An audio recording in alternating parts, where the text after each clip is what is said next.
3, 2, 1, gravando. Olá, senhoras e senhores ouvintes. Estamos aqui iniciando mais um NovaCast Mato Grosso. Temos hoje aqui ao meu lado o Marcelo Porto-Carreiro, entrevistador junto comigo, e sendo entrevistado o Carlos Dorileu, pré-candidato do Partido Novo ao cargo de deputado federal. Olá a todos, apresentem-se, né? Boa tarde, é um prazer ter o Carlos Dorileu aqui conosco, uma força jovem no Partido Novo. A gente precisa de gente como você, Dorileu. Bem-vindo. Obrigado, Marcelo Porto-Carreira. Para mim também é uma satisfação, uma alegria, né? Fico muito feliz a pertencer a esse Partido Novo, que acredita no Brasil, que acredita numa sociedade melhor, mais justa e mais humana. Também quero agradecer por fazer parte desse partido. Quero cumprimentar também o nosso amigo, irmão aí do Partido Novo, Carlos Ferraz, que muito nos honra também a sua presença e ser entrevistado por vocês. Dois homens dignos, honrados e experientes, que têm experiências não só de profissão, mas de vida, nos fortalece muito nessa caminhada. A honra é nossa, Carlos. Vamos começar o programa. Vamos lá. Começando, você dizendo assim pra gente aqui, a gente queria saber o seguinte: quem é Carlos Dorileu? Quem é você? Carlos Dorileu é pai, pastor, casado com a Michele, possuímos 4 filhos, pastorei a Igreja Ministério do Amor de Deus ali no Ribeirão do Lipa.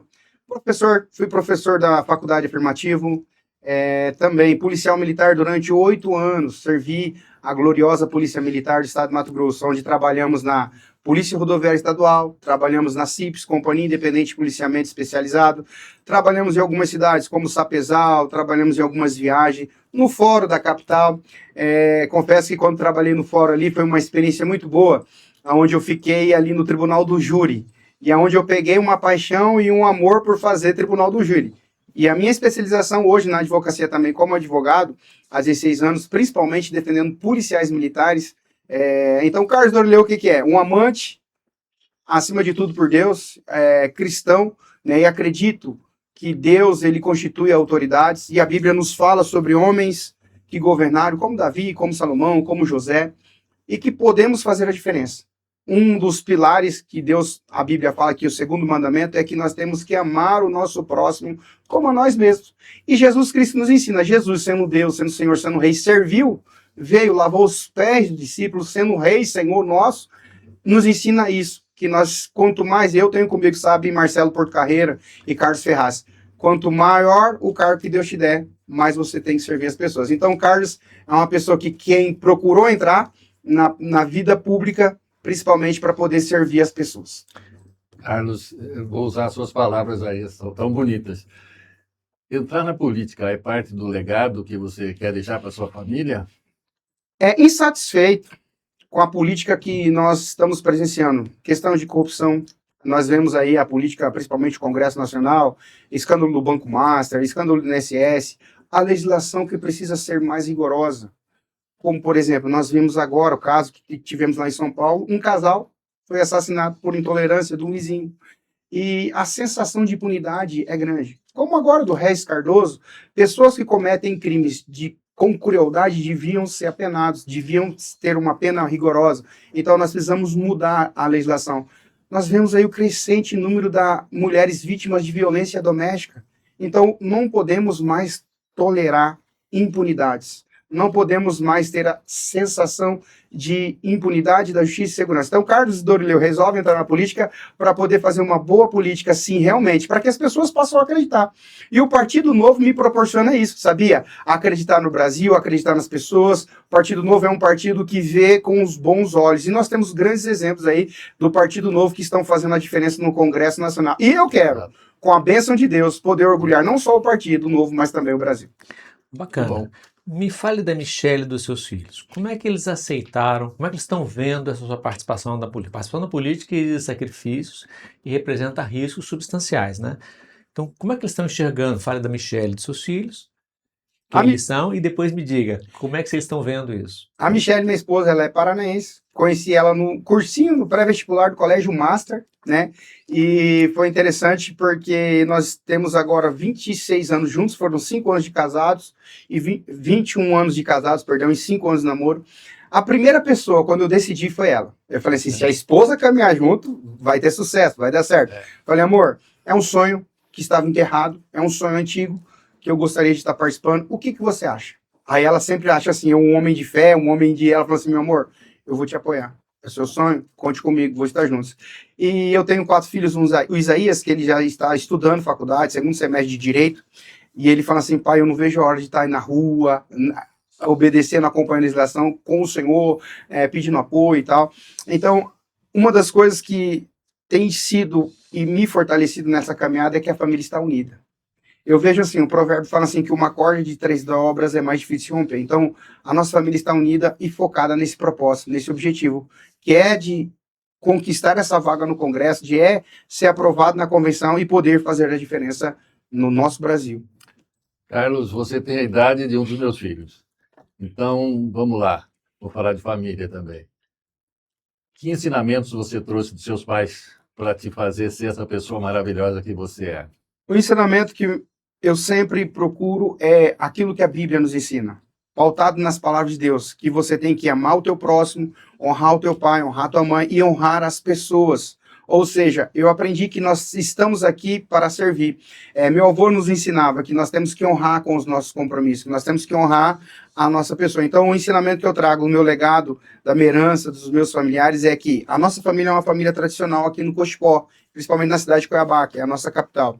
E a minha avó, a Ana Dorileu, né, que é uma pioneira ali no Cochipó, ela sempre fazia um trabalho social, ela foi enfermeira, ela trabalhou muito tempo no Hospital Júlio Miller, Hospital Universitário Júlio Miller, e ela fazia um trabalho muito bonito ali no Poção, onde ela fazia culto, distribuía alimentos, aí depois ela passou a fazer na Marechal Deodoro, sempre procurou. E o interessante que a minha avó fazia, ela sempre abrigava pessoas. Sabe aquela pessoa que pega um desconhecido, tá assim, coloca dentro de casa para cuidar? Eu tenho uma tia que eu amo muito ela, né, e ela está com Deus, o nome dela era Carmen. Um belo dia tava passando um mendigo ali na rua Antônio Maria, fica no centro de Cuiabá. Esse mendigo tava lá, minha tia, do nada, ninguém dava nada para ele, todo mundo passava, ela chegou nele, começou a conversar com ele. Aí ela conversando com ele, passou, perguntou para ele se ele queria um prato como queria, deu um banho nele, estava todo barbudo, cortou tal, trocou roupa, e foi perguntar para essa pessoa a história. Ele falou, olha, eu perdi tudo em São Paulo, viciado em drogas, e aí eu vi que a vida dele, depois que ele, primeiro, tomou um banho, fez a barba, deu comida, deu roupas para eles, ele contou a história dele, que ele se envolveu das drogas, a família dele não queria mais, e aí, através, essa minha tia Carmen, fez até um trabalho missionário, que esse rapaz ele passou a acompanhar, hoje é um homem, conseguiu se libertar das drogas, porque a igreja tem feito um trabalho muito importante, e aquilo ali me ensinou, tinha 10 anos de idade, mas eu aprendi com a atitude dela, aprendi que nós temos que olhar para o nosso próximo, como aquilo que a Bíblia nos ensina, a amar, a respeitar, a honrar. Então é um ensinamento de família que eu vi na minha avó, no meu pai, nos meus familiares, de abrigar pessoas. Claro, a gente hoje, no mundo de hoje, nós, com a informação, com o conhecimento, as pessoas estão deixando um pouco desse lado. Como assim, por exemplo? Eu estava esse dia conversando com um amigo, eu gostava muito de viajar o estado e cidades, na época que eu defendia, eu fui advogado de uma associação de cabos e soldados aqui durante 7 anos. E uma das coisas que eu gosto é viajar. Pensa num cara que gosta de viajar. E eu visitando todas as cidades. Aí veio a pandemia, veio a informatização, claro que melhorou. E agora as audiências são tudo online. Mas eu gosto desse contato com o ser humano, esse contato com as pessoas que não deve acabar. Muito bom. Deixa eu perguntar uma coisa. Você é pastor. Sim. Como é que foi essa sua trajetória para virar pastor? De que igreja que você é? Onde que você atua? Explique, conta isso pra gente. Eu fui membro da Igreja Batista da Paz, ali no Verdão, durante 20 anos. Com Jairo. Com o pastor Isaías. Pastor Isaías. Tá, Pastor Isaías pastor Isaías foi um pastor meu durante 20 anos, da Igreja Batista da Paz do Verdão. E aí eu assumi a igreja do CPA 4. Fui pastor lá fui à frente da igreja, no CPA 4, a liderança, substituí a pastora Alviete lá na época, que também é da Igreja Batista da Paz. E depois eu fiquei 1 ano e 3 meses, e aí o Senhor Deus, eu acredito que Deus fala, a Bíblia fala que lá em 1 Tessalonicenses 5:23, que nós somos espírito, alma e corpo. E o Senhor Deus, em janeiro de 2021, eu em sonhos, acredito que Deus também fala em sonhos, né? Eu sonhei com o missionário Hélio, que é um amigo nosso, que nos ajuda muito lá na igreja, que era meu tempo lá na Batista da Paz, como se Deus tivesse usado ele para falar comigo, tinha acabado. E aí eu falei assim, então eu vou orar a Deus e saber qual que é a direção que Deus tem para minha vida. E o Senhor Deus me direcionou a ir lá para o Ribeirão do Lipo, ao qual nós estamos na igreja Ministério do Amor de Deus, significa IMAD, há 5 anos. Hoje, nesse tempo que nós estamos lá, Marcelo Porto Carreira e Ricardo Serraz, batizamos já 80 pessoas, foram batizadas, né? É um grupo significativo de pessoas pelo pouco de tempo. O pastor Isaías, no dia 10 de dezembro de 2021, me ordenou, a ordenança pastoral derramou óleo sobre sua cabeça, separa você a ser pastor. E é uma vocação que eu entendo assim, é como se, quando eu tinha 12 anos, e aí eu tinha 12 anos de idade, uma mulher falou para mim, uma senhora que é da igreja Assembleia de Deus, que é profeta, ela falou assim, ó, Deus tem um chamado para você ser pastor. E eu achava que isso não ia acontecer, sabe por quê? Porque eu era tímido demais. Quando eu era pequeno, na nossa educação, senhor Marcelo, a gente tinha vergonha de ir na festa, comer as coisas, porque era tão tímido. Mas nisso Deus me levou a viver uma escola. Eu cheguei a fazer artes cênicas. Eu representava um dependente químico, e esse dependente químico, ele através da toda a sua vida, contava a sua trajetória de vida, ele tinha a sua vida transformada através de uma cura que era na pessoa do Senhor Jesus Cristo. E aí foi através disso. Então, o legado da família aprendendo. E um versículo da Bíblia fala assim, ensina ao teu filho o caminho que deve andar, e quando for velho, não desviará dele. A minha avó, ela tinha a primeira pessoa a se converter na minha família foi a minha avó. E o exemplo dela serviu muito para nós. Carlos, como é que você está conseguindo conciliar? Agora são 3 situações. Você acabou de trazer mais um compromisso para a sua vida. Você é um advogado, você é um pastor. Como é que você consegue conciliar esses 2 fatos com a questão da segurança pública? Eu vejo que você defende, você já falou agora há pouco, oficiais da polícia, essas pessoas que nos protegem e não tem quem os proteja. Você atua nessa área. São pessoas que estão aí, o batente deles é nos proteger. Como é que você atua nessa parte e concilia essas 2 situações que você vive hoje? Não tem sido fácil. Como diz o outro, tem que chupar a cana e assobiar. Cobrar escanteio e correr para cabecear. Mas não tem sido fácil. Graças a Deus nós temos um grupo bom. Por exemplo, lá na nossa igreja nós temos pastores que auxiliam, uma liderança muito boa, e agradeço a Deus por isso, tem diáconos, pastores. Nessa caminhada minha eu tenho muitos pastores amigos que nos visitam, que dão a palavra. Então eu tenho procurado conciliar. E na Polícia Militar, tem situações, não sei se vocês ficaram sabendo ou se recordam, um caso midiático, que foi aquele assalto na casa de câmbio ali na Getúlio Vargas. Sim. Eu fui advogado daquele jovem, eu fui advogado daquele policial. Realmente foi uma fatalidade. Um guri novo. A primeira coisa que eu me preocupei, não sei se relembrando o fato, o meliante entrou lá na casa de câmbio, tinha uma secretária, o policial estava aqui no canto bebendo água, e aí nisso ele disparou, ele atirou. E por infatalidade, a munição pegou na secretária e depois ele escorregou e acertou o colega de farda. Então foram 2 óbitos e ali o rapaz tirou. E ele foi julgado pela Justiça Militar e houve uma absolvição, né, justa por aberratio ictus, ou seja, erro na execução. Tem situações, e falando do policial militar, agora estava no Congresso Nacional do Novo em São Paulo, e eu conversando com os policiais militares de São Paulo, nós somos da seguinte posição, que o policial militar gosta, ele gosta de salários, uma valorização profissional, e também promoção. O policial, por exemplo, aqui em Mato Grosso, o policial militar ele presta concurso público, a legislação, lei de promoção, garante ele ser promovido depois de 9 anos a graduação de cabo. Lá em São Paulo eu perguntei para um policial militar, lá são 5 anos. Então nós estamos a favor, sim, claro, que é uma legislação estadual, que haja uma valorização na promoção e uma valorização financeira. Por exemplo, conversando com o policial, ele já estava criticando o governo lá e falando que ele ganha pouco pela função que ele faz. Porque a profissão de policial militar é uma profissão, onde você, quando forma, você faz o seguinte juramento: juro defender a sociedade mesmo com risco da própria vida. Eu sempre brinco, né, quando as pessoas falam, quando você está em perigo, você liga para o policial, 190. E você sabe que quando o policial está em perigo, ele liga para mim? Eu que tenho que defender? Então, assim, é uma profissão honrada, digna. Eu tive a honra de incluir, eu fiz o concurso público em 2001, ingressei na fileira da Polícia Militar em 2002, fiquei na polícia durante 8 anos e pedi exoneração. Eu lembro que o último batalhão que eu servi foi o 1º batalhão ali no Porto, ali na 15 de novembro. E eu lembro que o coronel, na época, Major Rubens, Ele chegou assim, cara, não faça isso, você vai pedir baixa exoneração, porque você pedindo exoneração do serviço público, você não recebe FGTS, você não recebe, você pediu exoneração, é como diz no linguajar popular, uma mão na frente e outra atrás, e você vai começar. E chegou um tenente também, Ramos, não faça isso, outro falou, não, a Polícia Militar foi uma bênção, foi uma honra servir na Polícia Militar, mas eu tenho meus projetos, meus sonhos. E aí, eu tinha acabado de passar na prova da ordem, uma prova difícil, antigamente era CESP, uma errada anulava uma certa, e era bem... eu falei, não, eu vou... lembro disso. E aí eu falei assim, não, vou me dedicar. E é graças a Deus, sabe? Foram 3 anos onde Deus me ensinou. Depois desses 3 anos eu comecei a deslanchar na carreira, e Deus me abençoou muito na defesa de policiais militares. Eu tenho uma ação que eu ganhei, por exemplo, até comentei esses dias, uma ação que promoveu 200 policiais que foram cerceados no direito à promoção.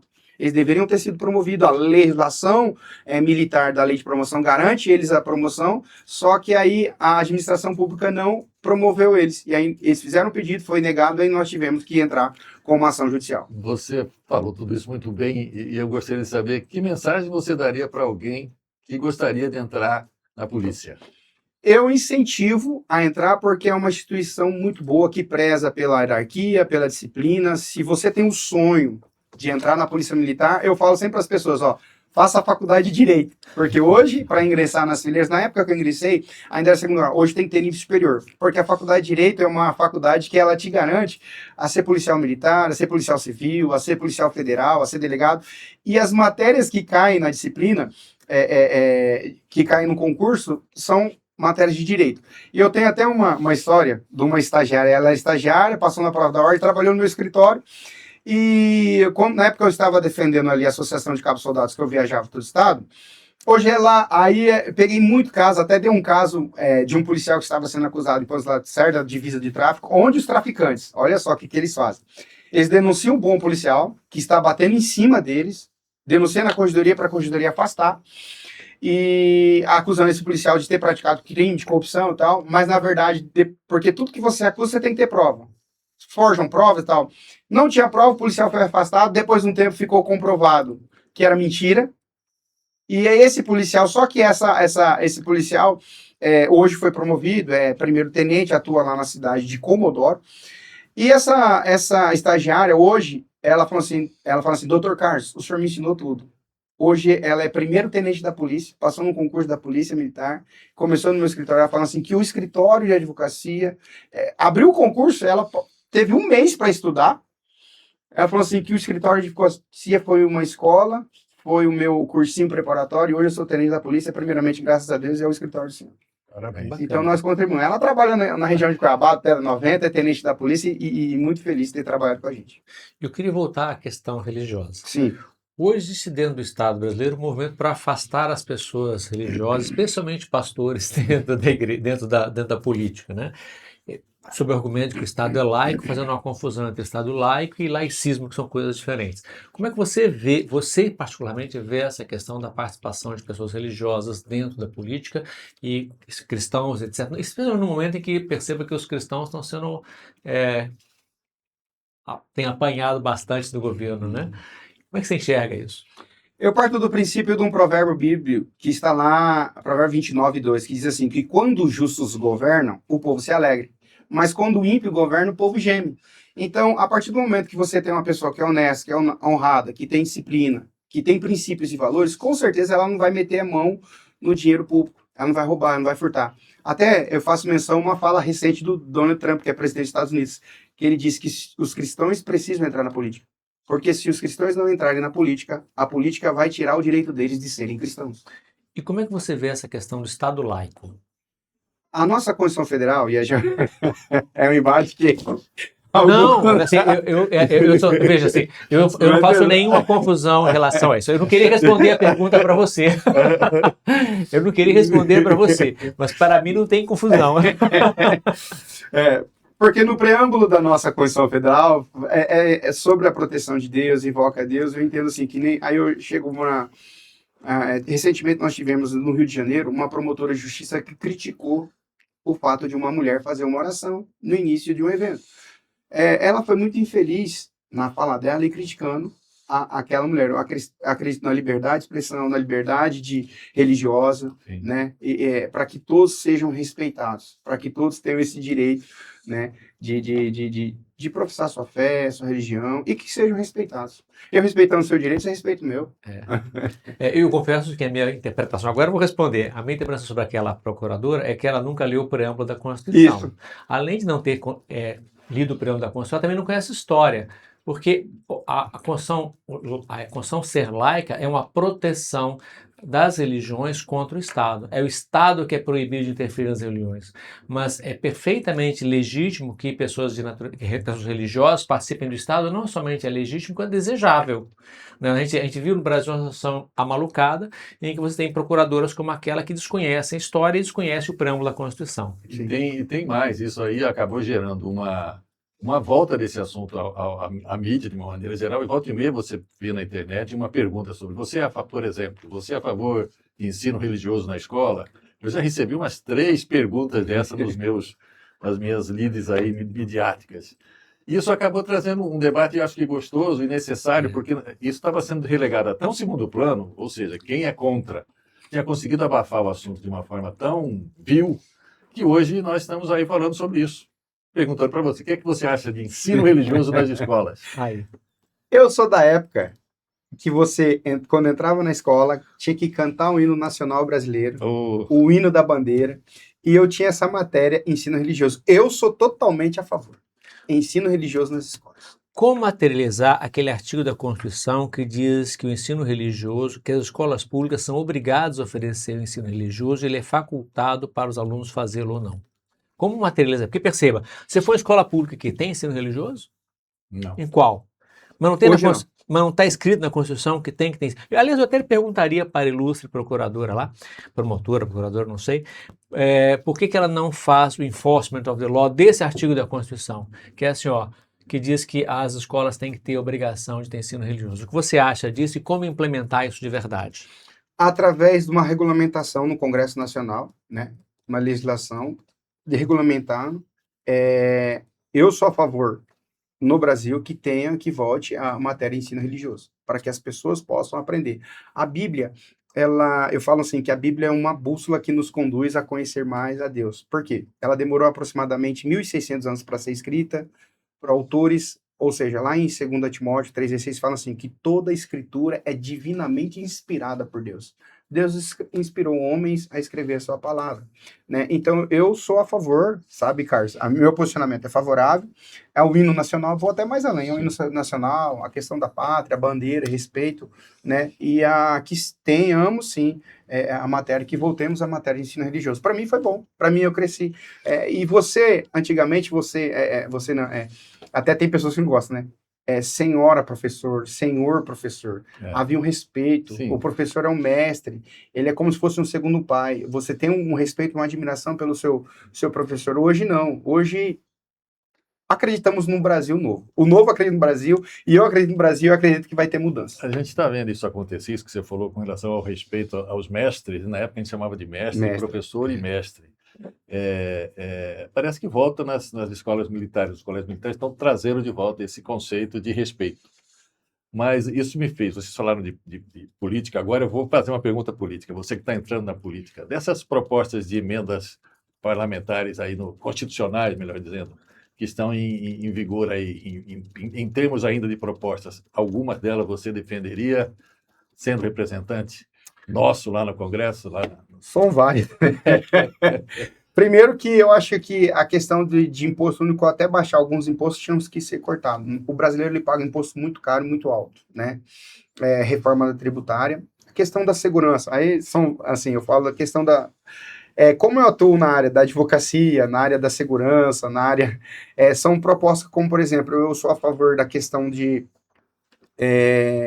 por exemplo, tem uma proposta até do senador Flávio Bolsonaro, que está lá a respeito de porte de arma para advogados, né? É um exemplo. Mas por que não estender para mais outros setores? Por que não, por exemplo, uma mulher... claro, o pessoal fala, porte de arma é como se comprar uma arma. Não. Vai fazer todo um exame psicotécnico, vai uma psicóloga, faz aqueles exames e tal. Caminhoneiros, por exemplo. Eu tive um embate com eu tive uma reunião com 400 caminhoneiros em Tangará da Serra, e eu falei para eles assim, vocês são favoráveis de porte de arma para caminhoneiros? A maioria falou que sim. Por quê? Porque eu vi um vídeo, fiz um vídeo onde a carga, em São Paulo, um caminhoneiro estava sendo assaltado. E ele não pode fazer nada. Nos países a gente vê a cultura onde eles podem se defender. Um cara vai pensar 2 vezes em entrar na sua casa se ele souber que você está armado. Ou até mesmo não entra. Então, essa questão de estender, quem sabe, né? Não só para advogados, caminhoneiros, até mais para mais pessoas, rever a questão do Estatuto do Armamento, precisa ser revista. Questão da educação, eu sou a favor de uma educação de qualidade, valorização principalmente de professores, profissional da educação. Nós precisamos rever essa questão, como estão as nossas universidades federais. As nossas universidades federais estão formando realmente profissionais dignos e honrados? Tinha que rever essa questão, a questão do Estatuto do Armamento, a questão de políticas mais rigorosas para violência contra as mulheres. A mulher pode fazer curso de defesa, autodefesa, porte de arma para a mulher, rever isso também na legislação. Reforma da tributária, questão da educação, são muitos projetos que nós gostaríamos de contribuir, até mesmo, quem sabe, um novo poder constituinte. Fora. Eu não sou a favor de ministro do STF ter cargo vitalício. Não sou a favor. Ou vamos verificar a questão da meritocracia. Nós estamos vendo decisões totalmente... Quando eu fiz a faculdade de Direito, não entra na minha cabeça, Marcelo Porto Carreira, Carlos Ferraz, as decisões do ministro Alexandre de Moraes. Não é de ninguém. Eu não consigo. Para quem é operador de direito, para quem trabalha, não dá para compreender as decisões dele. Na verdade, são abusos. São decisões abusivas. Com todo respeito, o ministro Alexandre de Moraes, ele não merece ser ministro do STF, entre outros que ali estão. Ou seja, nós precisamos rever isso, né? Quem sabe um novo poder constituinte e umas reformas na nossa legislação. Isso não é um problema de freios e contrapesos? Veja, quem está no poder abusa do poder, especialmente quando há um vácuo, né? Então, o Alexandre de Moraes ele ganhou espaço de poder porque ele foi dado esse espaço, até porque interessava ao Congresso. A nossa Constituição se diz harmônica, né? Que os poderes têm que ser harmônicos. Não, como harmônico? Poder não é para ser harmônico ou harmônico, é para se contrapor ao outro e limitar o poder. E aí a minha pergunta é assim, não temos necessidade de fazer uma reforma constitucional em que de fato institua freios e contrapesos de verdade? O que a gente precisaria mudar para limitar o poder judiciário, para que ele fosse contido, que é o que a gente observa hoje. O poder judiciário hoje é um poder sem limites. E, como tal, abusa do poder a todo momento. Por exemplo, o impeachment do ministro do STF compete ao Senado Federal. Mas o Senado Federal são harmônicos com a relação de decisão dele. São amigos do ministro. Então, como? Então precisa... Essa harmonia não é nesse sentido. Mas você tem uma regra que ela empurra, na minha percepção, você tem uma regra que empurra a harmonia, que é assim, quem processa os congressistas é o Supremo. Quem processa o ministro da Suprema Corte é o Congresso. Então, ora, você diz assim, é um toma lá da cá, toma lá da cá. Eu tenho que interromper o toma lá ou da cá. Então, assim, quando eu tiro, não, tudo bem, eu processo você, mas você não me processa, não. Perceba, então, o foro privilegiado, para mim, é um dos elementos centrais no jogo de poder hoje no Brasil e no conluio de poder. A gente chama de harmonia dos poderes, mas o nome correto é conluio entre poderes, que é o que a nossa Constituição criou. E veja, você mencionou outra medida que é extremamente interessante para conter isso. Você mencionou o impeachment, mencionou também mandato para ministro, porque assim o abuso é limitado no tempo. Sim. Percebe? Então, assim... eu sou contra foro privilegiado, tinha que ser revogado. Perfeito. Que outras medidas você acha que seriam necessárias para a gente controlar esses abusos do poder judiciário, especialmente do Supremo? Mas no judiciário de uma forma generalizada, né? Sim. O judiciário como um todo, ou o Ministério Público mesmo, os abusos são generalizados. Quando nós informamos que tem que haver uma reforma na legislação, tem que haver uma reforma, aquilo que está lá no artigo 5º. Todos são iguais. Mas no Brasil hoje todos não são iguais, porque todos são tratados de forma desiguais. Então tem que haver, e aí eu acho que talvez vai um tempo, porque isso também tem a ver com a questão cultural. Nós vamos ensinar as pessoas na escola, ensinar a questão do respeito, a questão de princípios, a questão de valores, mas também o Brasil também, e por que também super salários para ministros? O ministro hoje do Brasil, do STF, a despesa é muito alta. com assessores, com Fora os gabinete. 129 milhões, né? É muito, Pois é. é muito. Aí você confunde. A questão da distribuição de receitas, a distribuição, o brasileiro paga imposto muito caro para sustentar o luxo e o conforto de poucos. Hoje nós temos na política uma dicotomia muito grande, que é uma das perguntas que eu gostaria de fazer para você. A maioria das pessoas entrou na política, eu digo a maioria porque são a Sim. maioria, por um projeto próprio Uhum, e não por uma missão a cumprir. uhum. Você está entrando na política com qual dessas considerações? Missão a cumprir, porque eu vejo assim, Deus me abençoou como advogado. Eu vejo assim que, como advogado, como pai, como homem cristão, eu me sinto realizado por Deus. Só que eu me cobro que eu acho que eu preciso fazer mais pelo meu Brasil, pelo meu povo, pela minha nação. Não adianta eu estar no conforto do meu lar, no conforto da minha casa, vivendo a minha vida tranquila, com a paz, com a graça que Deus me deu, sendo que o meu vizinho está passando necessidade, sendo que a minha nação, talvez podem ter leis que vai proibir eu de congregar, de cultuar, a minha fé, de confissão de fé.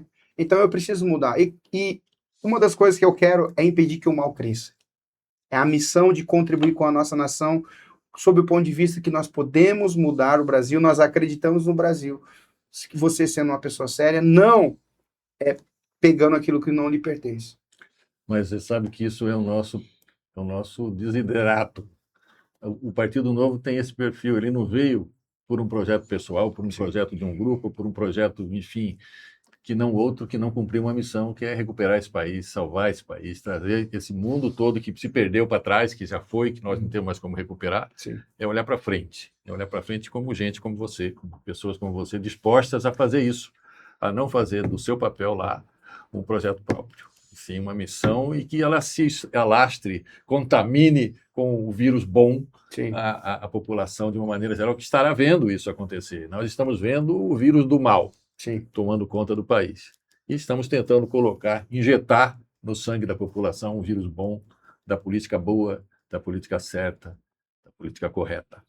Marcelo, tem uma passagem bíblica que fala assim, se o sal não salgar, para nada mais serve a não ser para ser pisado pelos homens. Então eu vejo assim, eu quero ter essa oportunidade de salgar o Congresso com as boas novas, com bons projetos e com a atitude de poder demonstrar para as pessoas cada vez mais que pessoas boas, pessoas do bem, pessoas cristãs, pessoas de princípios e valores fazem a diferença, vão fazer a diferença e vão contribuir para um Brasil melhor. Chega de escândalo de mensalão, chega de venda de sentença, chega de escândalo do Banco Master, escândalo do INSS, chega de corrupção no Congresso Nacional. Agora é hora do brasileiro de bem, das pessoas não trocarem o seu voto. Sabe o que eu lembro que antigamente o povo trocava voto por cesta básica, por milheiro de tijolo? Não. Aí ela passa 4 anos sem saúde de qualidade, passando dificuldade, o café. Interessante, Marcelo e Carlos Ferraz, sempre eu tô indo, às vezes eu fui no Nordeste com a minha família, e eu entrei em todos os supermercados lá, não tem café de 500 gramas, só tem café de 250 gramas. Eu falei, mas cadê o café de 500 gramas? Por quê? Porque eles colocam, o famoso engana bobo. Porque se ele colocar o café de 500 gramas, vai dar aquela diferença no preço. Por exemplo, café hoje 500 gramas, preço médio R$30. Tomate, R$12 o quilo do tomate. Eu acho um preço Tem exagerado. Um nome isso aí? Como é que chama, cara? Tem um nome. Aí é que nem, por exemplo, eles diminuíram agora. Se você for ver o frango lá, de 1 quilo diminuíram para 800 gramas. Para não manter ou aumentar o preço. O Partido Novo é um partido liberal conservador liberal, não importa. Mas é um partido que aspira que as pessoas tenham liberdade para conduzir sua própria vida. Pois bem, só que ter liberdade exige que você tenha responsabilidade. Exige que as pessoas... O segundo presidente americano, ele diz o seguinte, que a Constituição americana foi feita para um povo moral e religioso, porque você não tem que ter como liberdade. Só que esse é o perfil do brasileiro, e se não é, como é que a gente faz para essa população que está meio perdida em termos de referência, como fazer com que essa população volte a ter referências para que permitam ter liberdade? Que deixe de ser esse negócio de, olha, vamos levar vantagem em tudo, e a gente se preocupar em ser sério. Olha, eu vou vender produto justo, correto, as minhas relações no fio do bigode, como se dizia antigamente, Uhum, né? uhum. Como é que a gente faz essas coisas acontecerem? Como é que a gente muda o sistema educacional? Como mudar essas coisas? Você mencionou que a universidade está formando profissionais que não são as melhores pessoas, talvez, melhores pessoas mais bem referenciadas moralmente. Como é que a gente muda isso hoje no Brasil hoje? Eu penso assim, né? Aí eu vou até um pouquinho mais longe, né? Quando Pelé fez o milésimo gol dele no Maracanã, ele fala assim: vamos olhar pelas nossas crianças. Acredito que a educação de base, começando pelo menor, ensinando. A Bíblia tem um princípio que fala: ensina o seu filho o caminho que deve andar, e quando for velho, não desviará dele. Eu vejo assim: políticas voltadas para uma educação de qualidade, primeiramente. A base. Tem até uma passagem. Quando Jesus, eu vou a política porque quando Jesus, e aí eu já respondo sua pergunta, não sei se já estou respondendo, ele termina o Sermão do Monte, ele fala Mateus capítulo 5, 6 e 7. E no final do capítulo 7, ele fala assim: bem-aventurado aqueles que ouvem as minhas palavras e as praticas. Assemelhei o homem prudente que edificou a sua casa sobre a rocha. E desceu a chuva e correu os rios e assopraram o vento e não caiu aquela casa. Por quê? Porque estava edificada sobre a rocha, que é Cristo. Diferente do homem que ouve, que tem um manual e não a pratica. Ouve as palavras, não a pratica, é porque o homem insensato. Desceu a chuva, correu os rios, assoprou o vento e caiu. E foi grande a sua queda. Então nós precisamos rever a questão cultural, a questão do ensino, principalmente, políticas voltadas para o ensino de qualidade, né? E o principal, eu acredito, sabe, Carlos, sabe, Marcelo Porto Carreira, Carlos Ferraz, o que tem atrapalhado a nossa nação, o que atrapalha principalmente a nação, é a corrupção. A corrupção destrói. A corrupção mata as pessoas na estrada, a corrupção mata as pessoas nos hospitais, a corrupção mata as pessoas todos os dias. Então, chega de corrupção. Tá, você mencionou a questão da educação, mas o sistema educacional brasileiro, na verdade, ele não educa ninguém. Ele dá instrução. Você aprende a resolver a fórmula de Bhaskara, ok? Sim. Mas não é disso que nós estamos falando, né? Não é disso que educa as pessoas a se relacionar umas com as outras de forma honesta. Uhum. Como é que a gente vai introduzir isso nas pessoas? Porque eu, na minha percepção, eu não vejo espaço no sistema público, no sistema educacional de uma forma geral, porque ele não é orientado para isso no Brasil, para ensinar a pessoa ao dever cívico, a se comportar como cidadão, Uhum. a se relacionar com outra pessoa, porque isso me parece que era um dever da família. Sim. Era um dever das igrejas, é um dever da comunidade. Como é que a gente resolve isso? Se você for, antigamente, acho que talvez diminuiu, havia muitas mães solteiras.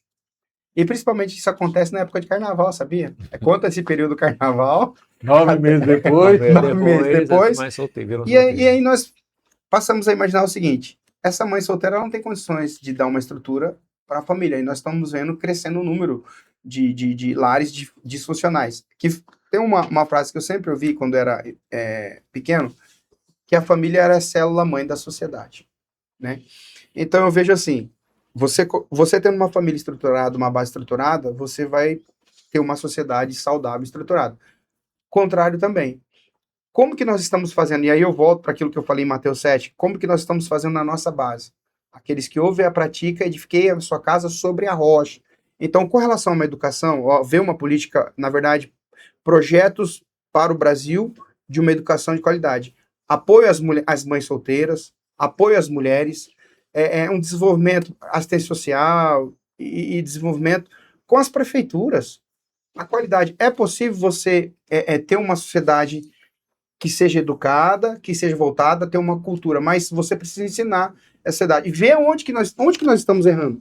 Vamos fazer uma pesquisa, onde que nós estamos errando aqui no bairro Pedra 90, onde que nós estamos errando em Cuiabá, qual que é o índice de alfabetização, o que está pecando, o que as pessoas estão sofrendo. Então, assim, como saber através de pesquisa ou através de... Claro, tem coisas que já compete ao executivo, né?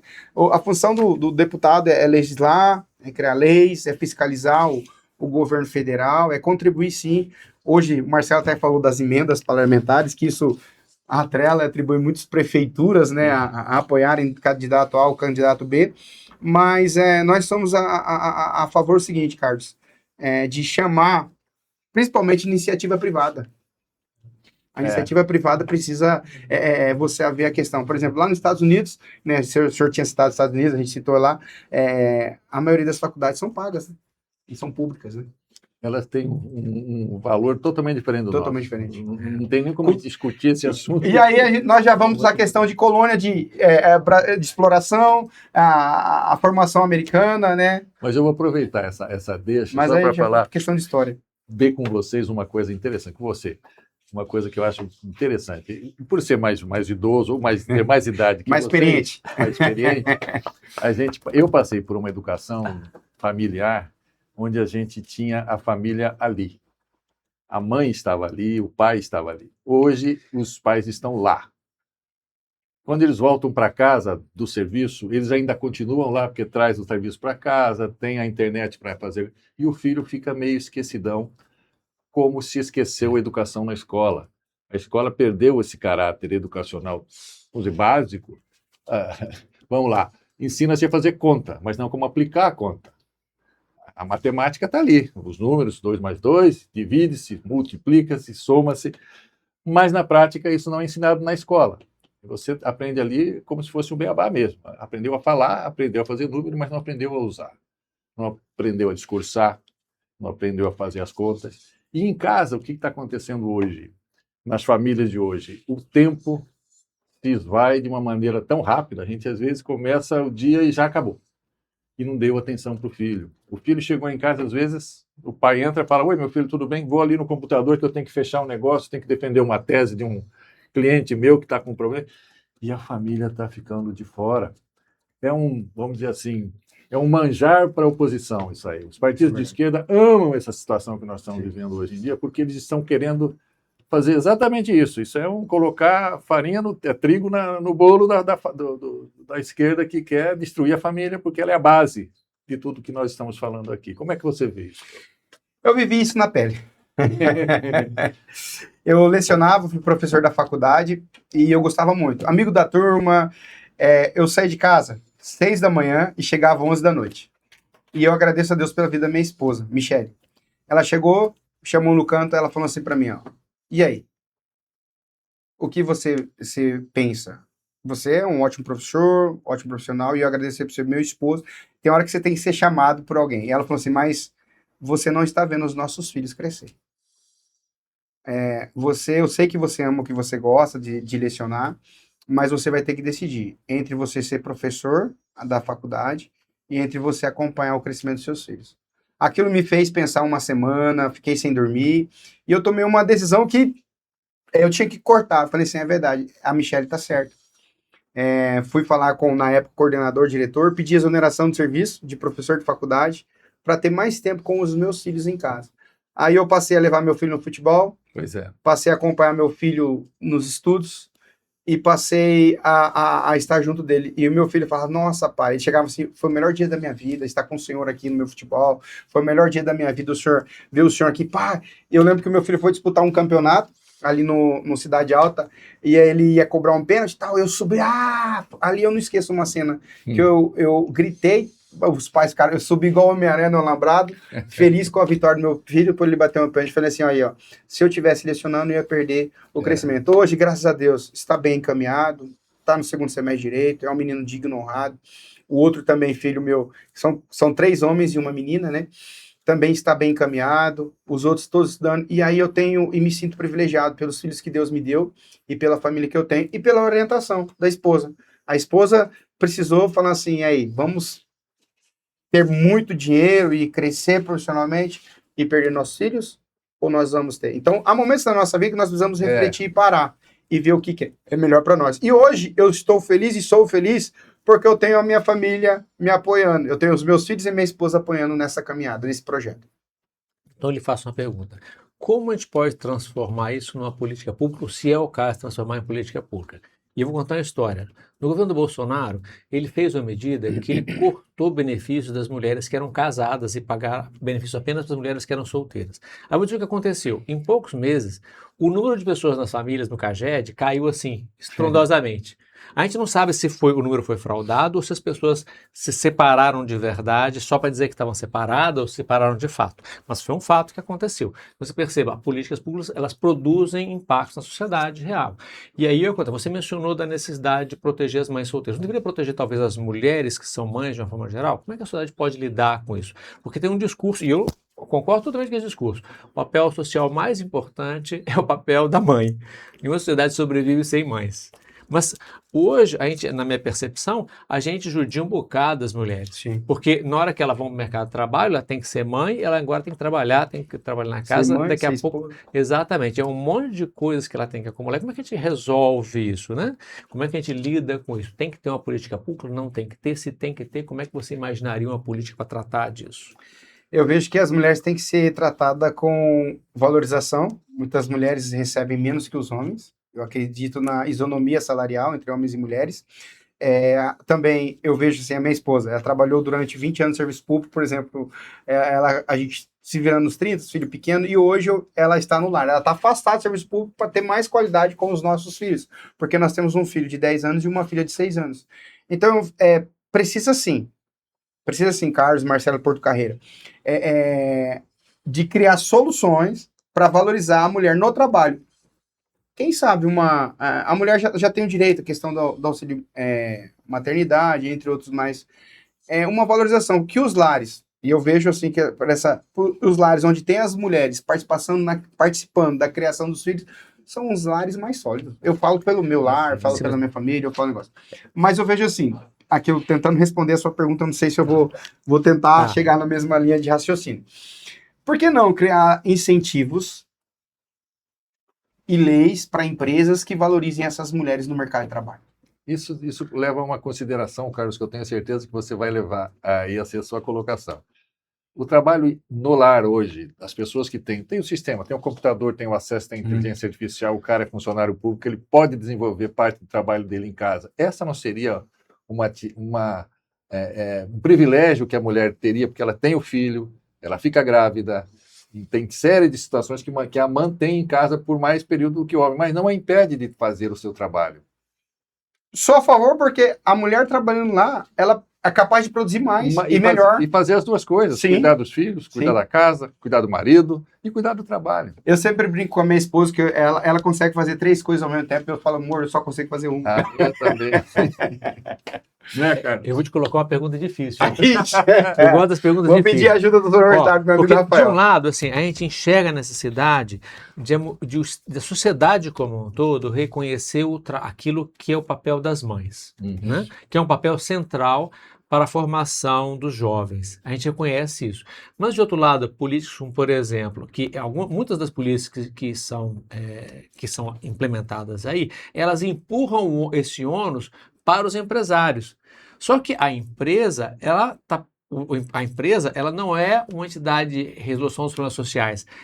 A finalidade da empresa é obter lucro para os acionistas. E o que acaba acontecendo é que quando você estabelece um benefício para uma mulher em detrimento de um homem, é que a empresa acaba não contratando as mulheres. E aí a questão é como é que a gente lida com isso? Eu preciso ter uma responsabilidade social com a maternidade, mas esse papel talvez não caiba ao empresário, propriamente dito. Ou pelo menos o empresário tem que ser compensado com aquilo que ele está oferecendo adicionalmente. Eu viajei agora nessa pergunta aí, pensando o seguinte, tem que haver a compensação e o incentivo, que nem eu tinha falado, incentivo às empresas privadas que contratarem mulheres, incentivando as mulheres ao mercado. Hoje nós temos no nosso país a quantidade de mulheres é maior que de homens. E aí? Contratar as mulheres ou as mães? Também. Porque eu vejo assim, por que eu devo contratar uma mulher, ele deve ter um incentivo para contratar uma mulher e não um homem? Na verdade é o seguinte, eu sou a favor da questão do mérito e da... Ai, Carlos, eu sou a favor da questão do mérito e da qualificação profissional, né? Se você tem uma equiparação, a mulher e o homem têm que estarem qualificados para trabalharem em determinadas áreas, né? Sim, mas olha lá, vamos lá. Exceto esses serviços, esses períodos em que a mulher realmente tem que gozar dos privilégios de ser mãe, como a gravidez, o nascimento da criança, o período em que ela tem que ficar realmente focada só na criança.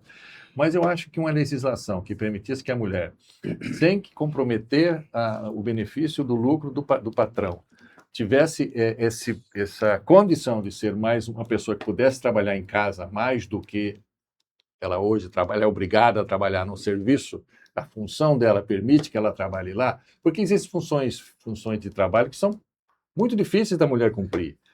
motorista de caminhão, tem um monte de mulher fazendo, mas tem outras, pedreiro, pessoa que trabalha com muito peso, enfim, perigos de vida bem acentuados, que é mais difícil para a mulher cumprir. Mas naquelas outras funções que são mais administrativas, mais intelectuais, mas cuja produtividade está em fazer, usando o cérebro, eu acho que ela deveria ter esse privilégio de ter, digamos, um horário mais tranquilo para ela poder ver essas outras coisas que ela tem responsabilidade por ser mãe, por exemplo, e aí trabalhar mais em casa e produzir, desde que produza e dê retorno para o patrão, da forma como ela fazia no período em que ela estava lá, no horário das 8 horas por dia. Hoje é 5 por 2, né? Então, eu vejo assim, porque ela produz mais. O filho dela vai chegar um momento que vai estar na escola, vai chegar um momento que vai estar fazendo um curso. Então, eu acredito que, e vejo, tá? Que a questão após a pandemia, conheço pessoas que trabalham em home office. É home office. E as pessoas que trabalham em home office, ela acaba produzindo mais, porque ela está num ambiente agradável, está no celular, está observando o seu filho. Então, acaba produzindo uma melhor qualidade. Sou a favor, sim, de incentivo e de qualificação, e que as mulheres, as mães, principalmente, né, além de ser valorizadas, e aí o que nós podemos fazer para as empresas? Carlos, agora eu passo para você a pergunta assim. Eu sou a favor da iniciativa privada. Eu sou a favor de valorização. Vou dizer minha opinião. E eu quero ouvir sua opinião, depois eu faço outra pergunta. O objetivo da empresa é maximização de lucro. Acabou. A empresa não tem responsabilidade social estrito senso. A responsabilidade social da empresa é maximizar o lucro. É uma atividade eficiente, é uma atividade de produção de bens e serviços para a sociedade. Ela só pode fazer um benefício se esse benefício for compensado por quem tem a titularidade de quem tem que oferecer o benefício. Isenção de carga tributária. Exatamente, você tem isenção de carga tributária. O Estado tem que oferecer um benefício para compensar a empresa daquilo que está fazendo. O papel da empresa é dar lucro. E se essa mulher está dando mais lucro em casa do que na empresa? Essa é a escolha que o empresário vai fazer. Perceba, o empresário, se você quer uma sociedade eficiente, as empresas têm que ser eficientes em produção de bens e serviços. Ele vai naturalmente escolher o empresário, a forma de trabalho e as pessoas, e é direito do empresário. É isso que a gente espera do empresário, que ele selecione as pessoas que melhor entregam para a sociedade, que entregam com menor custo, produzam mais. Meritocracia. Essa é quem que tem que fazer esse julgamento? O empresário. Não é o ministro do STJ, do TST, do TRT, não. É o empresário. Se ele só selecionar um porque ele achou que é isso, quem tem que pagar a conta é ele. Se ele só selecionar uma mulher porque ele achou que quem tem que pagar a conta é ele. Se ele decidiu errado, o problema é dele. Ele tem preconceito, não importa. É assim, se a decisão do empresário, quem arca com ela é o empresário. Se ele não for eficiente, selecionou as pessoas erradas e não for eficiente, o mercado é que tem que sancionar a empresa. Eu não vou comprar daquela empresa porque ela não é eficiente. Eu não vou aquele sujeito, em vez de buscar ser eficiente, ele buscou externalizar os seus preconceitos. Então ele vai perder, porque no mercado, quem não é eficiente perde. Quem tem o privilégio de ser preconceituoso é o Estado. No mercado, o cidadão que é preconceito, vê quanto tempo ele sobrevive. Não sobrevive. Porque o mercado engole o cara no médio e longo prazo. Então, a minha percepção é essa, que se o Estado quer oferecer um benefício, que tem que pagar ele, não é o empresário. Sim. As empresas são unidades produtoras, prestadoras de bens e serviços. E tem que, para que a sociedade enriqueça, é desejável, é necessário que as empresas sejam mais e mais produtivas. Sim. Que a mão de obra seja mais e mais produtiva. A produtividade da mão de obra é um dos elementos centrais do nosso atraso. Resumindo, eu vejo assim, depender menos do Estado e mais das pessoas de iniciativa privada. Na minha percepção é isso. Qual será? Vou fugir um pouco desse assunto, porque já foi bastante mesmo. Qual que seria a sua principal bandeira eleito deputado federal? A principal bandeira é a questão da segurança, legislação mais rigorosas, né? Mas também a questão da tributação. Eu quero poder contribuir para uma legislação que venha de encontro com a necessidade da população brasileira. Como nós estaremos lá no Congresso Nacional, aí a pergunta, eu vejo assim, né? Feliz sua pergunta. Porque, e aí eu vou ter que voltar para a Bíblia, por causa do meu viés teológico. A palavra de Deus fala em Reis que Salomão, ele fez a seguinte oração para Deus: Deus, dai-me sabedoria. Ele poderia ter pedido dinheiro, pedido mulheres e tal. E Deus falou assim, como você pediste de uma forma sábia, eu vou te acrescentar tempo de paz e tudo mais. Então, desde esta campanha, eu tenho pedido a Deus sabedoria. E sabedoria para poder legislar em favor da nossa nação. Nós temos pessoas boas no nosso país. Nós temos pessoas, eu confesso para vocês, vou confessar algo que eu quando houve a vitória do Lula agora, eu pensei em sair do Brasil. Eu pensei em mudar para outro país. Mas aí eu estaria acovardando e deixando meus irmãos de pátria passando. Eu falei, não adianta eu fugir. Aí tem o hino nacional. Verás que um filho teu não foge à luta. Então eu decidi não ir embora para outro país, de ficar aqui e de procurar colocar meu nome como coragem para fazer a diferença. E agora respondendo a tua pergunta, Marcelo Porto Carreira, meu viés é contribuir sim com leis que vão ajudar e contribuir a uma nação mais justa, mais humana e que possa ser igual. Eu tenho usado na minha fala sempre 3 tripé: fé, justiça e amor. Fé que nós conseguimos e vamos conseguir mudar o nosso país com políticas honestas, honradas e com leis que vêm de encontro com a necessidade, né?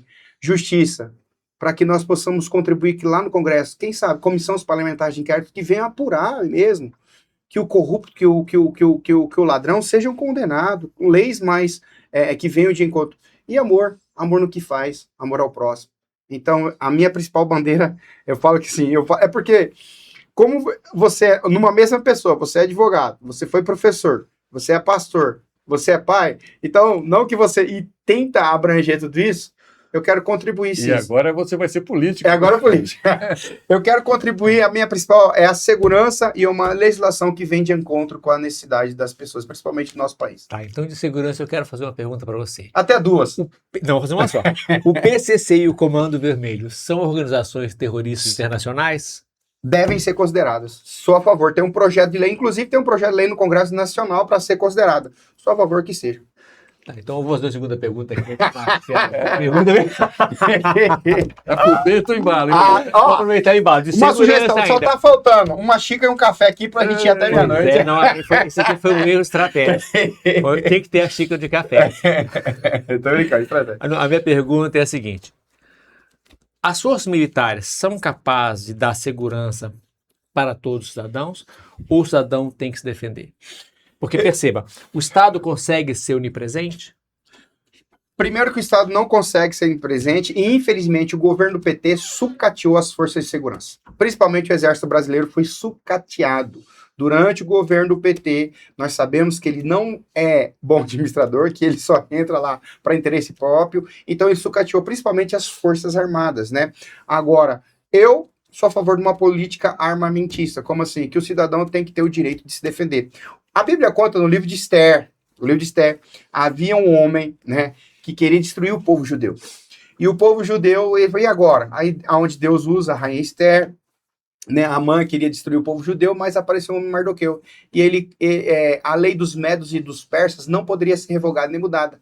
Foi criada uma lei para que, num determinado período, os judeus fossem exterminados. E agora? Como que vão fazer? O que vão fazer?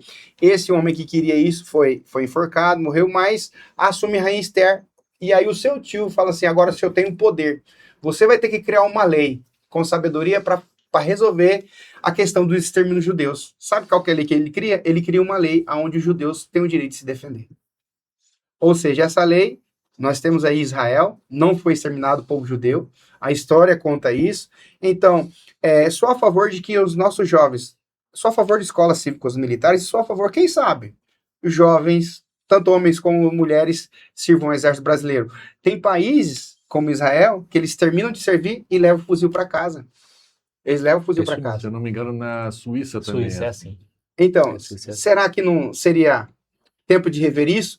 O que dá certo lá, a gente fala no direito comparado. O que dá certo na Suíça, será que não pode dar certo no Brasil? O que dá certo nos Estados Unidos, será que não pode dar certo no Brasil? O cidadão de bem, ele tem que ter o direito de se defender. Bacana. Deixa eu perguntar mais uma coisa, então. O Marcelo demorou. Aqui é o seguinte, se o cara já veio a pergunta seguinte. Ficam devendo um novo cast um café, hein? No Brasil, os cargos, por exemplo, de delegado, etc., são concursados. Em países como, por exemplo, os Estados Unidos, eles são eleitos. A própria comunidade elege os delegados, o que cria vínculos com a comunidade e tem vantagens e desvantagens. Como é que você enxerga isso? Ainda, o Brasil, eu acredito que o Brasil ainda não tem essa cultura. Porque no Brasil, infelizmente... Não pode, né? Infelizmente não tem essa cultura porque cresceu muito crescente o número de... o senhor falou grupos terroristas. Grupos terroristas. O senhor tem uma ideia? No Rio de Janeiro e até aqui em Cuiabá, tem candidatos que foram eleitos pelo Comando Vermelho, sabia? Mas tem caras concursados dentro do judiciário que também foram concursados do Comando Vermelho e do PCC também. Tem juízes aí, mesmo do Ministério Público, que você olha para eles e você sabe perfeitamente o que está acontecendo. Alguns estados e alguns lugares, quem sabe, eu acredito o seguinte, que seria possível. Se funciona nos Estados Unidos, por que não funciona no Brasil? Mas isso nós precisamos rever a nossa legislação. Claro. Porque a legislação, a Constituição Federal, que atribui esse direito do concurso público para cargos de delegado, que está previsto no artigo 144 da Constituição Federal. Mas questão do cargo de... No mundo inteiro, de uma maneira geral, as pessoas que ocupam um cargo público, elas têm uma formação minimamente especializada. Você não tem um procurador nos Estados Unidos que não deixe de tentar concorrer a um cargo político, porque ele se sente preparado para isso.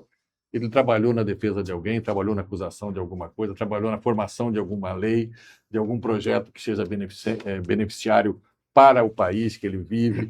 Então, essas pessoas se sentem capazes e, por isso, colocam seus nomes nas disputas eleitorais. E a população tem a formação de querer excelência no serviço, não só no serviço privado, mas no público, principalmente. Ninguém contrata um pedreiro ruim. Sim. Que se diz pedreiro, bateu na sua porta, eu sou pedreiro. Você vai pôr o cara dentro da sua casa? Não, você vai procurar saber as referências que ele tem como pedreiro. Sim. Lá nos Estados Unidos, a informação... Nos Estados Unidos não, na Europa, na Suíça. Na Europa, a Suíça está lá na Europa. Qualquer país do mundo desenvolvido preza por essa exigência qualificatória para a pessoa que vai exercer o cargo público. Nós não temos isso aqui no nosso país. Nós tínhamos que ter agora na lei da ficha limpa, né? Por exemplo, o governo dos 9 deles foram condenados, né? E aí eu já volto para a pergunta, que eu falo assim, foi condenado e hoje é presente, um absurdo, mas sou a favor, concordo com o senhor Marcelo Porto Carreira que tem que ter, e que é possível sim, você escolher pessoas com referências. Quando você vai contratar alguém, me dá aí só seu currículo, né? Vamos ver seu currículo. E por que não olhar o currículo de um político? Tem muitos políticos aí que a gente vê que não está preparado. Tem muitas pessoas que não estão, e nem currículo tem, que não estão preparados, que não tem vivência, que não tem, que você vê que se entrar lá, vai só para interesse próprio, que não pensa na coletividade. É isso que nós temos que ter. Pessoas que têm um amor ao próximo, princípios e valores de poder servir, de poder ajudar. Então, seria bom nós rever, mas isso aí tem que ser mudança na legislação. Na Constituição Federal, a educação muda isso. É educação. Deixa eu perguntar uma coisa para você. Quando você entrou no Partido Novo para ser candidato, você teve que fazer uma prova. Sim. O que você achou disso? Como critério de seleção. Critério de seleção, como barreira de entrada de maus políticos, que é o que nós estamos discutindo aqui. Na realidade, não foi só uma prova. Na realidade, a gente investigou sua vida inteira. Tudo quanto é processo, você tem lá e por aí vai. O que você achou disso? Eu acredito que tem que ser feito assim, não só pelo partido, mas pelo eleitor. Se todos os eleitores tivessem essa consciência, né? Eu sou contra a venda de voto, porque infelizmente eu sou de uma época onde as pessoas vendiam, né? Hoje, tomara que não, que diminuiu, a gente ora e torce para isso. Mas eu sou a favor. O Partido Novo me identifico muito porque é um partido que eu considero de direita, partido que acredita no Brasil. E as pessoas, quando vão ser eleitos ou para alguma coisa, tem um teste, tem que ser investigado, tem que ser apurado a vida da pessoa, né? Também acredito o seguinte, Carlos e Marcelo Porto Carreira, tem pessoas que na caminhada eu vejo assim que tem pessoas que acabam mudando o seguinte, posicionamento, como uma pessoa, eu falo assim, aí já vindo um pouco, a pessoa que não conhecia Deus passa a ter um encontro com Deus e ser uma pessoa mais humana, mais cristã. Já na política todos precisavam passar por essa triagem. Eu não sei se os outros partidos são sérios, eu nunca ouvi falar que um outro partido faça esse questionário, essa lista, e o Novo está de parabéns. E eu acredito que o Novo tem que fazer isso, um partido sério, um partido comprometido com o Brasil, de que e não tem, né, linha de políticos corruptos e tal. E eu vejo, por exemplo, a gente tem lá Van Hatten, nós temos o Dallagnol, nós temos, né, políticos honrados que estão representando muito bem o partido, nós temos o Zema, que fez um excelente governo em Minas Gerais, então nós precisamos também, e esse é o desejo nosso, levar primeiramente a bandeira do Novo e ser o representante que vem honrar o Novo no Brasil. Eu até estava lá no Encontro Nacional do Novo, né, com a minha esposa, esse final de semana, e falei para minha esposa, ano que vem, no próximo Encontro do Novo, eu quero estar lá palestrando e falando do que eu tenho feito pelo Brasil. Bacana. Bom, parabéns. Então eu quero fazer mais uma. Marcelo, ó, Rapaz, o homem é uma Ô, metralhadora, isso é uma sabatina. ai, Sabatino, você falou que é um conservador. O que é ser conservador no Brasil hoje? Como é que você entende? Porque assim, tem uma certa polarização aí, né? Mas não me parece que as pessoas tenham clareza do que é ser conservador. Porque as pessoas falam assim, como se fosse aderir a um certo grupo político. Mas do ponto de vista de políticas públicas, o que significa ser conservador, ao final de contas, no seu entendimento? Por que razão você se considera conservador e o que você entende isso em termos de políticas públicas? Primeiramente, dizer o seguinte, a questão da base, a questão dos princípios. Sou a favor conservador, sou a favor de casamento entre homem e mulher, sou hétero, né? Sou a favor claro que respeito as demais. Ser conservador é você, hoje, num Brasil diferente, é você não ser de esquerda. E não ser de esquerda é você lutar por valores e princípios. Princípios, quais são esses princípios? A gente estava falando aqui no começo, e eu já vou responder sua pergunta, Carlos. Na minha época cantava o hino nacional brasileiro. Na minha época tinha respeito aos professores. Na minha época tinha ensino religioso, né, na grade de escola. E ser conservador é você conservar o casamento, é você conservar o respeito a Deus, que, por exemplo, não permite que eu não posso fazer uma oração. Por que eu não posso fazer uma oração? Ser conservador é você poder ter o privilégio de professar a sua fé, profissão de fé, em público. De você poder fazer uma oração em público. Ser conservador é você não meter a mão naquilo que não é dos outros. Ser conservador é você entender que o que Deus fez, o que Deus criou, tudo que Deus fez é bom. Deus criou Adão e Eva. Deus não criou Adão e Ivo. Se a pessoa tem... Boa.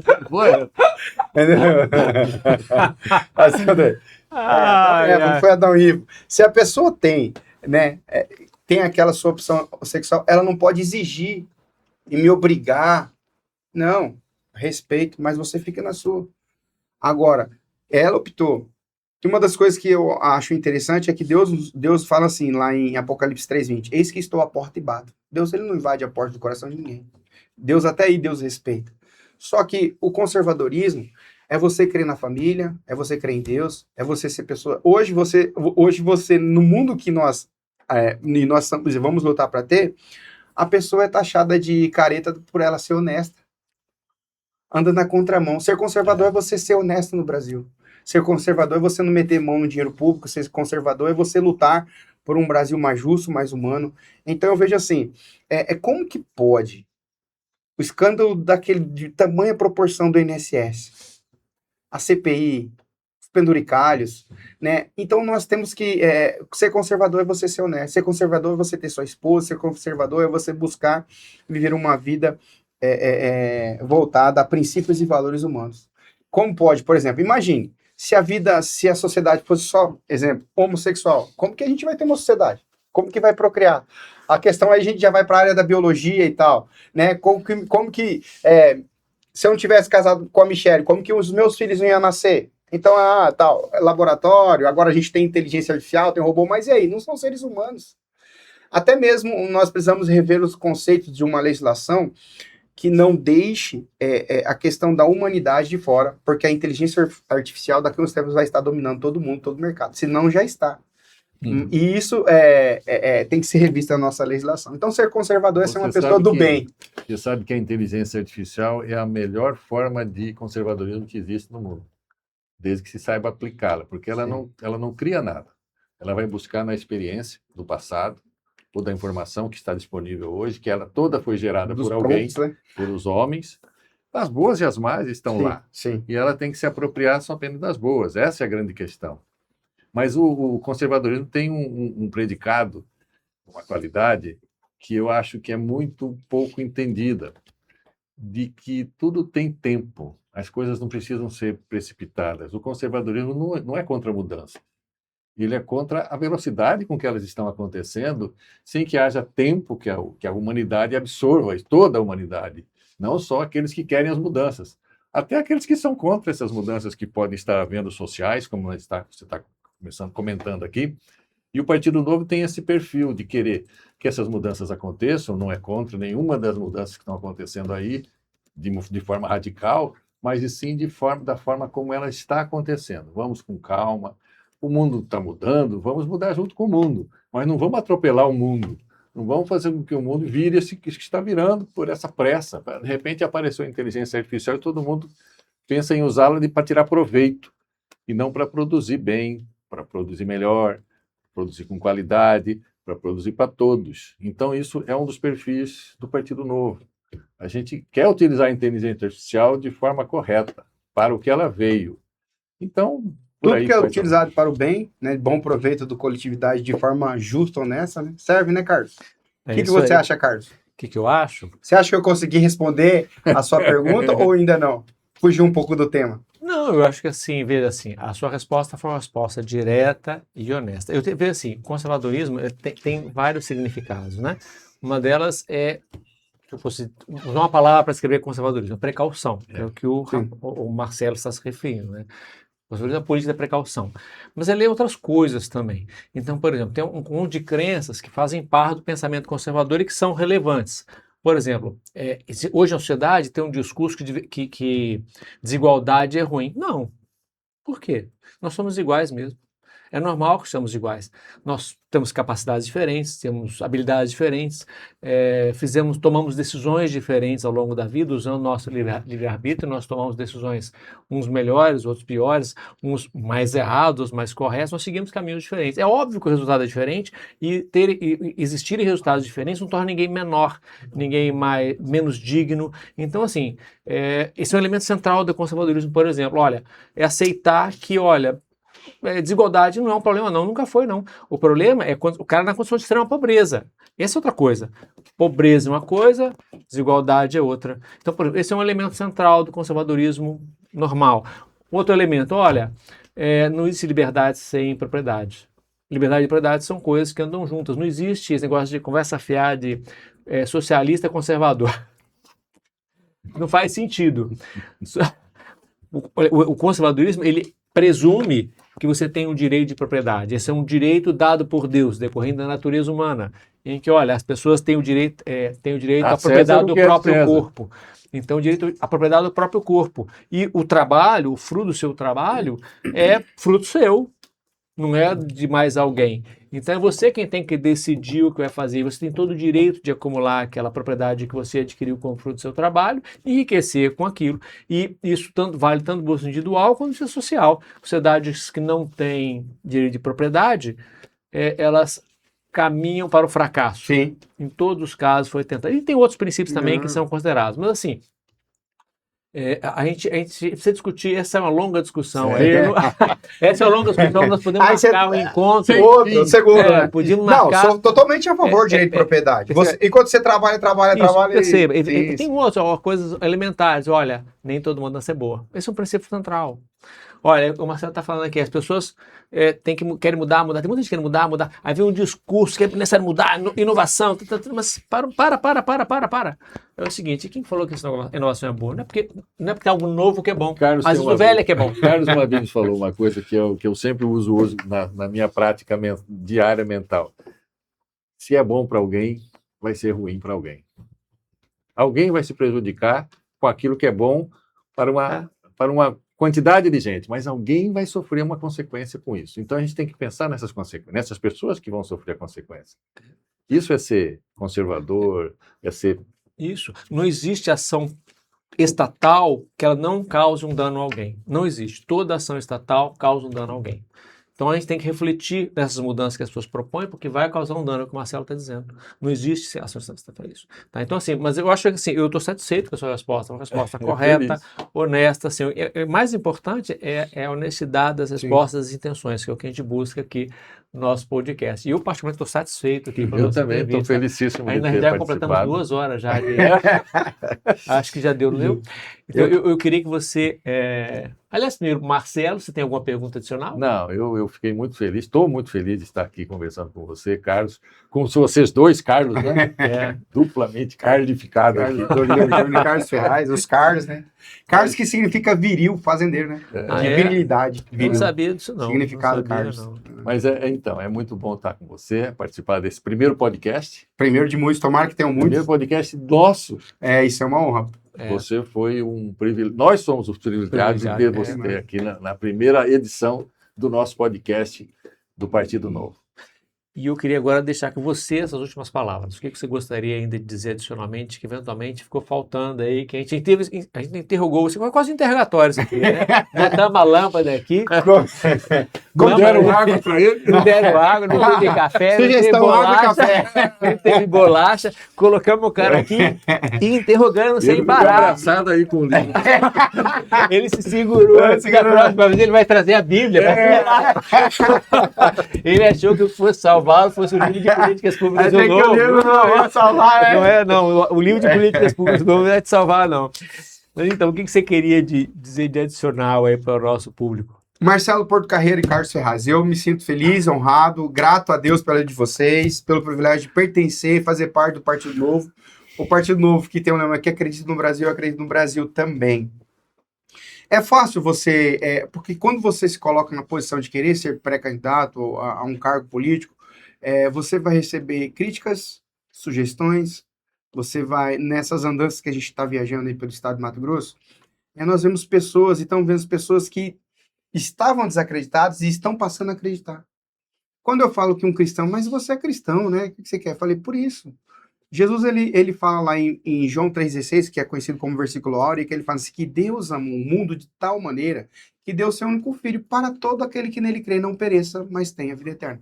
Então, Jesus mesmo, ele nos ensina, eu entendo, que ele veio para todos.